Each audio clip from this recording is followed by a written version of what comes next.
Hello दोस्तों, welcome to sleepy classes. दोस्तों आज हम 5 सवाल करेंगे साउंड के ऊपर।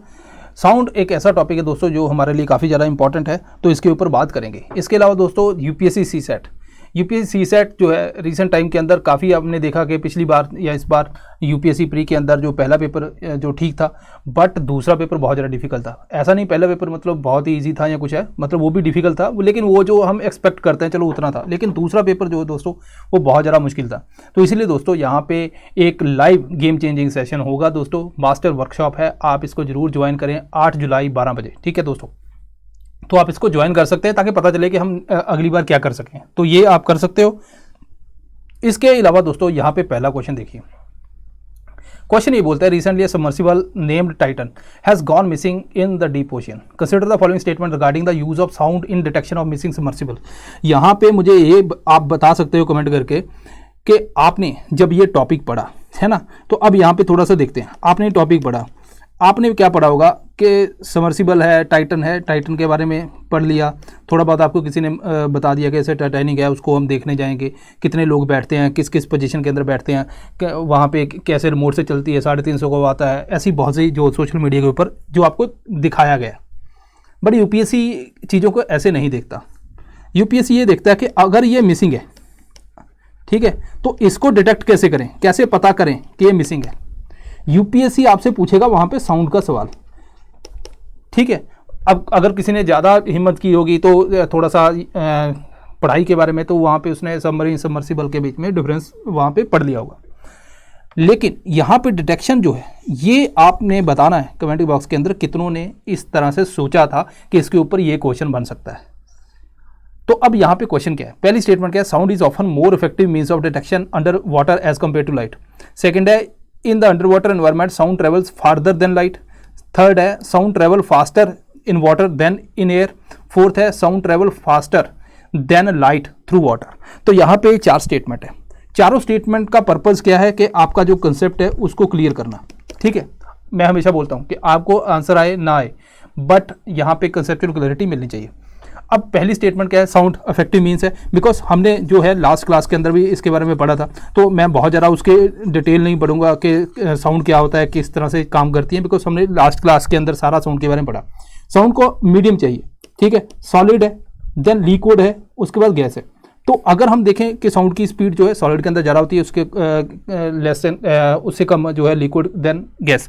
तो अब यहाँ पे वाटर की बात कर रहे हैं, तो एयर के कंपैरिजन जो है वाटर के अंदर जो है उसकी स्पीड ज़्यादा होती है। तो पहली ये आता है कि जो लाइट जो है वो बहुत जल्दी अब्जॉर्ब हो जाती है, स्कैटर हो जाती है, तो इसीलिए लाइट जो है बहुत दूर तक ट्रेवल नहीं कर पाती। तो पहली स्टेटमेंट तो ठीक है। Under water sound travel farther, sound दूर तक ट्रेवल करती है as compared to light, because light बहुत जल्दी अब्जॉर्ब हो जाती है। देन लाइट ट्रेवल फास्टर, तो ये स्टेटमेंट ठीक है, ठीक है। Sorry, sound travel faster in water than in air, ये हमने यहां से पता कर लिया। Sound travel much faster than light, है ना, ये गलत है वाटर के अंदर। तो ट्रेवल तो साउंड लाइट करती है, बट दूर तक जो है वो साउंड जाती है। तो यहां पे अगर हम देखें तो ये स्टेटमेंट गलत है, तो अपनी जो C is the right answer, only 3 is the right answer, right, okay. अब यहाँ पे ये सारा कुछ मैंने ऑलरेडी पढ़ा रखा है, तो लास्ट क्लास के अंदर, लास्ट वीक के अंदर हमने इसके ऊपर बात की है। तो यहाँ पे चलते हैं कि जो प्रीमिक्स है, प्रीमिक्स दोस्तों जो हम करते हैं 5 सवाल करते हैं, इसके अलावा कुछ और भी इंपॉर्टेंट क्वेश्चन होते हैं, तो आप टेलीग्राम चैनल ज्वाइन कर सकते हैं। वहाँ पे क्या होगा कि आपको जो भी और ज़्यादा वीडियो लेक्चर या कुछ और इंपॉर्टेंट क्वेश्चन है वो भी शेयर होते हैं, तो जिससे आपको और ज़्यादा बेनिफिट मिल सकता है। तो लिंक डिस्क्रिप्शन के अंदर आप चाहो तो ज्वाइन कर सकते हैं। सेकेंड क्वेश्चन देखिए, why we often find it difficult to localise the source of sound that we hear under water. अभी एक मैंने शॉर्ट बनाया था जिसके अंदर मैंने बताया था कि हमारे 2 कान क्यों होते हैं, तो वहां पे भी मैंने ये कंसेप्ट बताया था कि अगर हम यहाँ पे ये बात कर रहा है कि जब हम पानी के अंदर मान लो चले गए, तो कोई हमें आवाज़ दे रहा है या कुछ भी है, कहीं से साउंड आ रही है, आवाज़ तो क्या देगा, मुंह में पानी घुस जाएगा उसके, है ना। तो कोई मान लीजिए कोई यहाँ से किसी एरिया से साउंड आ रही है, तो हमें उसको कहाँ से आ रही है ये डिटेक्ट करना क्यों मुश्किल है, ठीक है। तो ये इसलिए मुश्किल है बिकॉज अगर हम देखें तो ये अगर मान लीजिए दोस्तों अपने कान है, ठीक है, अरे थोड़े बड़े बनाता हूँ आमिर खान की तरह, तो यहाँ पे हाँ 2 कान है अपने, तो अगर मान लीजिए हमें कोई यहाँ से आवाज़ दे रहा है, तो ये जो साउंड है ये ट्रेवल करती है पहले इस कान को, उसके बाद इसको, तो पहले यहाँ पे ट्रेवल की, सेकंड नंबर पे, तो दोनों के बीच में थोड़ा सा डिफरेंस होता है, उसी डिफरेंस को ब्रेन जो है इंटरप्रेट करता है। तो पहले जहाँ से आई तो साउंड का सोर्स जो है उधर से हमें देखने को लिखता है। तो ये तो एयर की बात हुई।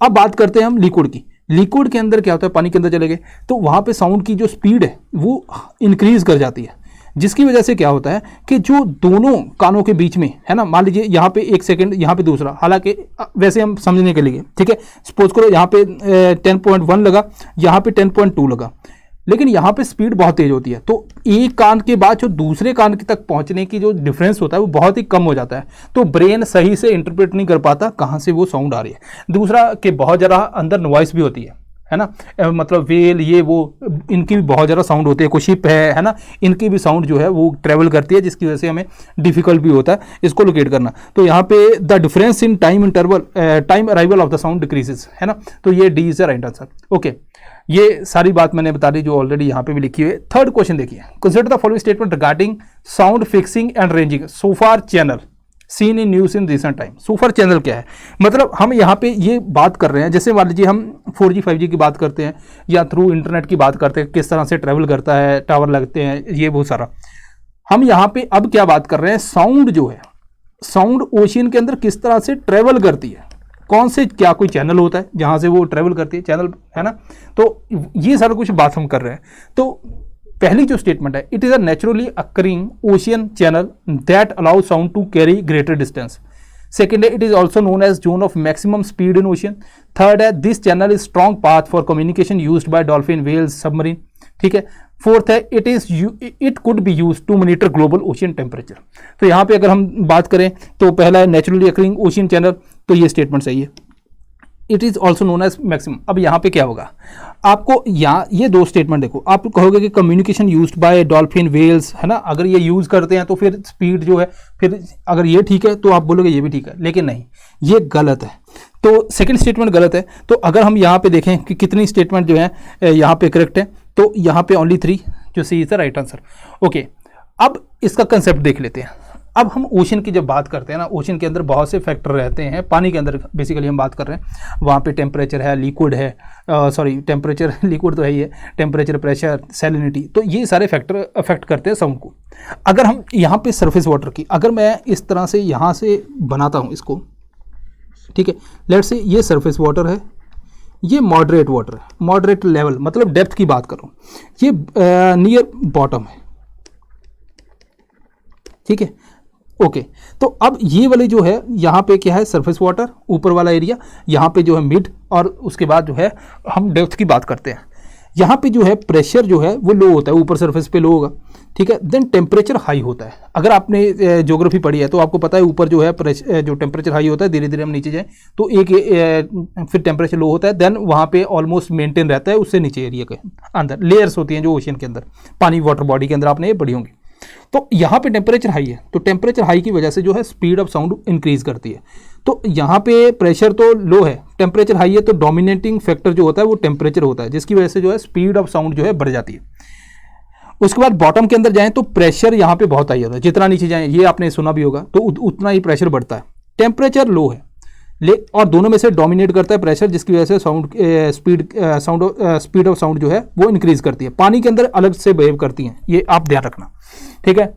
अब तीसरा है मॉडरेट। मॉडरेट के अंदर जो है मॉडरेट प्रेशर, मॉडरेट टेम्परेचर, तो दोनों में से कोई भी डोमिनेट नहीं करता, तो यहाँ पे जो है स्पीड जो है वो मॉडरेट होती है। तो अगर हम यहाँ पे इस तरह से ड्रॉ करें, जैसे ये टेम्परेचर है, टेम्परेचर जो है ऊपर सरफेस पे हाई है, देन अगर आप देखोगे यहाँ पे लो की तरफ बढ़ रहा है, जैसे जैसे जो ओशन की डेप्थ बढ़ रही है। प्रेशर जो है वो इस तरह से इंक्रीज कर रहा है नीचे को, ठीक है। अब यहाँ पे जो मिड चैनल है, मिड चैनल, ठीक है, ये इस चैनल को बोलते हैं हम सोफार चैनल, ठीक है। मतलब मिड या मॉडरेट डेप्थ की बात करें हम तो इसको क्या बोलते हैं, सोफार चैनल। मॉडरेट डेप्थ में अंदर मैंने क्या बताया, जो स्पीड ऑफ साउंड है वो कम होती है। अगर आप ये देखोगे यहाँ पे ये सरफेस वाटर है, ठीक है, ये मॉडरेट है, ये मतलब नियर बॉटम और बाकी एरिया आ गया। तो सरफेस के अंदर आप स्पीड ऑफ साउंड देखो हाई है, जैसे जैसे आप ये मॉडरेट एरिया के अंदर आते हो स्पीड ऑफ साउंड लो हो जाती है, उसके बाद फिर हाई हो जाती है। यही हमने यहाँ पे पढ़ा। अब सोफार चैनल, इसको अब ऐसा ये चैनल क्या है, अब इसके बारे में बात करते हैं। अब यहाँ पे ये इमेज देखो, सोफार चैनल के अंदर क्या होता है कि यहाँ पे ये है अपर वाटर या सरफेस वाटर, है ना, ये है नियर बॉटम, और ये मॉडरेट है। तो ये लेयर होगी, 3 लेयर होगी, है ना, 3 लेयर होगी। ये जो बीच वाली लेयर है ना, यहाँ पे क्या होता है कि साउंड अगर ट्रेवल करती है इधर से क्या करती है, रिफ्लेक्ट करती है, देन इधर से जो स्ट्राइक करती है, इस तरह से जो है आगे को बढ़ती रहती है। साउंड की जो स्पीड इसके अंदर लो है, उतनी तेज नहीं है जितनी ऊपर और नीचे है, बट ये दूर तक इसीलिए इस चैनल के अंदर ही ट्रेवल करती रहती है। तो ये चैनल जो है वर्ल्ड वॉर के अंदर भी यूज़ किया गया। उस टाइम पे डिटेक्ट करते थे कोई सबमरीन या कुछ को, है ना। जैसे मान लीजिए हाइड्रोफोन है, हमने यहाँ पे लगा दिया, हमने किसी को यहाँ पे सपोज करो सिग्नल देना है, ठीक है, तो हम हाइड्रोफोन की वजह से हम डिटेक्ट करेंगे, यहाँ पे कोई आवाज़ देगा या कोई भी सिग्नल प्रोड्यूस करेगा, बहुत तेज़ी से हमारे पास आ जाएगा। ओशन टेम्परेचर इसको मेजर करने के लिए भी, ताकि जल्दी से सिग्नल हमारे पास पहुंचे, हम इसके ऊपर बात कर रहे हैं। देन बहुत से एनिमल हैं वो एक दूसरे से कम्युनिकेट करने के लिए, ताकि उनका जो सिग्नल है वो दूर तक ट्रेवल करे, इस चैनल का यूज़ करते हैं। तो नेचुरल चैनल है, तो क्योंकि लेयर्स बनती हैं तो उस तरह से जो है वो उसी एरिया के अंदर घूमता रहता है, तो इसको सुफार चैनल बोलते हैं। अब ये चैनल जो है इंपॉर्टेंट है यूपीएससी के लिए। केस यूपीएससी में भी आपसे पूछ सकती है सुफार चैनल रिसेंटली न्यूज़ में था, किससे रिलेटेड है, बस इतना आपसे पूछ सकती है। तो वहाँ पे आपका 1 वर्ड क्वेश्चन भी आ सकता है, तो उस हिसाब से भी आप देख सकते हो, बट कंसेप्ट समझाना था इसलिए हमने इसको डिटेल में पढ़ा। ओके, देन आगे मूव करते हैं। देखिए 4th क्वेश्चन है, consider the following pairs, sorry यहाँ पे पेयर्स काट दो, ठीक है। Consider the following statements regarding permissible noise level in India. पहले मैं इसको पेयर टाइप क्वेश्चन बनाना चाहता था तो अब मैंने इसको इस तरह से बनाया, तो अपना आंसर भी मे बी बहुत से बच्चों ने देख लिया होगा। खैर यहाँ पे कोई बात नहीं, तो लर्निंग है, लर्निंग को ले लेते हैं। CPCB has laid down the permissible noise level in India for different areas, ठीक है। सेकंड स्टेटमेंट है, in industrial areas the permissible limit is 65 decibel for day time and 55 dB for night. Then state government declare silent zones where permissible noise limit is 50 dB during a day and 40 dB during a night. 1 2 2 3 1 3 all of them. हालांकि मे भी आपको answer दिख गया होगा, लेकिन क्योंकि हमें समझना है तो उसके एंगल से देखते हैं। अदरवाइज भी वैसे कोई अगर मान लीजिए आपने आंसर देख के भी लगा दिया तो कौन सा वहाँ पे क्या है, हमें तो कॉन्सेप्ट समझने से मतलब है। अब यहाँ पे क्या है कि जो CPCB है वो लिमिट वगैरह निकालता है, ये स्टेटमेंट ठीक है। सेकंड स्टेटमेंट गलत है, थर्ड स्टेटमेंट ठीक है। अब थर्ड स्टेटमेंट डालने का मतलब क्या है, देखिए नॉर्मली हम अगर CPCB क्लासिफिकेशन देखें तो हम जो है इंडस्ट्रियल और कमर्शियल साइलेंट जोन इस तरह से हम पढ़ते हैं, बट ये वाली स्टेटमेंट भी इंपॉर्टेंट है। जैसे मान लीजिए स्कूल एरिया, हॉस्पिटल 100 मीटर के अराउंड जो है साइलेंट जोन डिक्लेयर कर देती है स्टेट, उसके बाद उस एरिया के अंदर जो है नॉइस लेवल कंट्रोल करना ये वो उनका काम है। तो वहाँ यहाँ पे जो आंसर है वो दोस्तों C है, 1 और 3। अब यहाँ पे देखोगे तो ये अगर देखोगे इंडस्ट्रियल एरिया 75 70 है, कमर्शियल एरिया 65 55, रेजिडेंशियल 55 45, ठीक है। थोड़ा बहुत ऊपर नीचे यूपीएससी करे कोई बात नहीं, लेकिन बहुत ज़्यादा फर्क नहीं होना चाहिए, ठीक है। ओके, तो यहाँ पे एडिशनली स्टेट गवर्नमेंट जो है साइलेंट जोन जो है डिक्लेयर कर सकती है 100 मीटर के अंदर अंदर, जो स्कूल कॉलेजेस हॉस्पिटल के एरिया के अंदर। तो यहाँ पे अपने हिसाब से वो और जो लोअर लिमिट है वो लगा देते हैं। तो ये एरिया इसका क्वेश्चन का। अब 5th क्वेश्चन देख, consider the following statement, whales and elephants produce sound in the infrasound range. Second है, earthquakes produce low frequency infrasound before the main shock waves begin which possibly alert the animals.